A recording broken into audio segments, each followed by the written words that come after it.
Silence expel এটার ভয়, যার কারণে 103 ডিগ্রি জ্বর উঠে গেছে। শিক্ষামন্ত্রী দেখতে আসলে আসলে খুশি হব, আমারও দেখার আছে। হবে না আর হেলিকপ্টার নয় কিন্তু বিমান আসছে, দুইবার আসছে। কারেন্টের সমস্যা। সারা রাত কোনো ধরনের বিদ্যুৎ ছিল না। সারা রাত কোনো ধরনের বিদ্যুৎ ছিল না ভাইয়া, সারা রাত পড়তে পারি না। সকালে 4টার দিকে উঠে যা পড়ার পড়ছি, আজকে এক্সাম দিতে আসা থেকে। এভাবে যদি বিদ্যুৎ না থাকে ভাই আমরা পড়বো কেমন সেটা একটু বলেন তো ভাইয়া। কই বিদ্যুৎ তো দিবে বলতেছে, এবার বিদ্যুৎ তো দিচ্ছেই না। নকল আর হবে না, বাট নকল তো হচ্ছে না, বাট আলহামদুলিল্লাহ পরীক্ষা কিন্তু ভালো হচ্ছে আমাদের।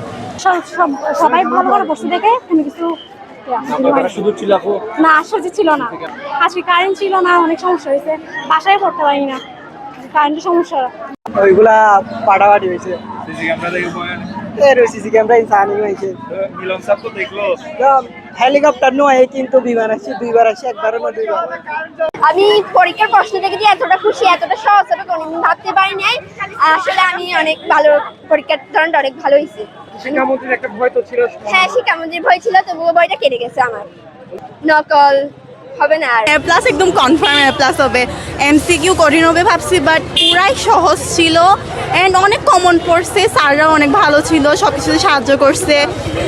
শুধু নকল করার কোনো সুযোগ ছিল না, কিন্তু চাইলে আমরা করতে পারতাম, কিন্তু যেহেতু পড়ছি এই জন্য সব পারছি। না পড়লে তো পারতাম না, পড়ছি তাই সব পারছি। শিক্ষামন্ত্রী দেখতে আসলে আসলে খুশি হব, আমারও দেখার আছে, ওনাকে দেখার অনেক ইচ্ছা আছে।